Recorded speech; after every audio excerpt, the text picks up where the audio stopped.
John, I just want to finish with you and Didi about what we can't make too much of the first few days. Nevertheless, I'll go first. I think what I've learned in the first few days is that Spain are the best team and should win the tournament. That's what I'm saying. And what are you saying? Well, I'm saying that I'm not saying that.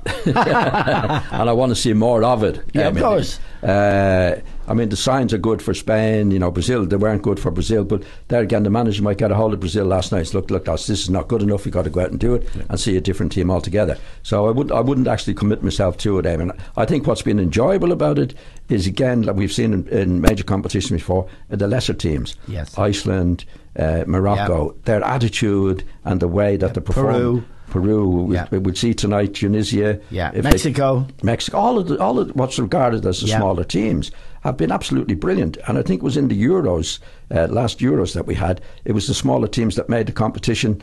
But again, Iceland were in it, and one or two other teams got into the semi-finals of the Cup.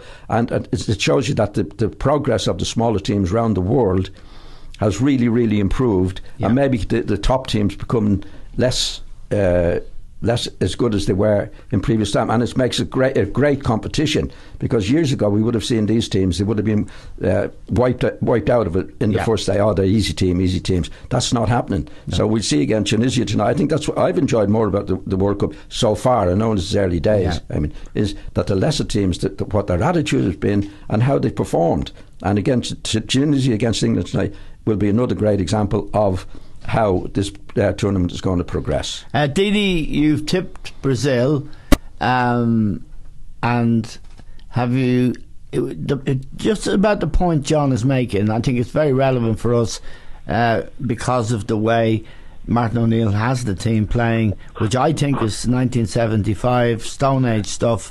It's amazing how these, like Mexico yesterday, say against Germany, or Peru against Denmark, that idea that there is a way to play football, and it's not by hitting the ball 60 or 70 yards up the pitch and looking to win the second ball.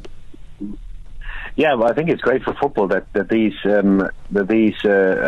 countries play the way they do and they get results, because if the heck got beat 2-3, they'd say, well, I think actually they are a bit naive because they commit too many players forward. So I think what the message is, because there was a time where everybody sat back and said, oh, we don't concede, we try to get one off a corner or a set piece. You know, because, the philosophies do change every 2-3 years, because one manager comes in and says, this is the way we have to play. There's more than one way to win football games. But I think that these guys get the results. You know, you mentioned Peru, unfortunately they didn't. But if you look at the Mexicans yesterday, I think it was fantastic. A lot can happen in the World Cup. After one game, and not even all the teams played so far, I think Croatia sending a player home who refused to come on against Nigeria. I've just read this morning. Really? I didn't know that. Yeah, so, there can be a lot of things happening. And I tipped a couple of outsiders in recent years, most notably Austria in the Euros, who I don't think scored a goal in the 3 games they did play. Right. But I think finally, maybe this year could be the year, because all the top teams, they play for all the big teams, their players play for big clubs. They would have played 50, 60 games. Yeah. And maybe this is a year where we see 1 or 2 surprise packages. The team I like, not the most, but I was really impressed the way they seem to be together with Serbia. And I think they've got a lot of quality in their side. I think they've got a decent bench as well.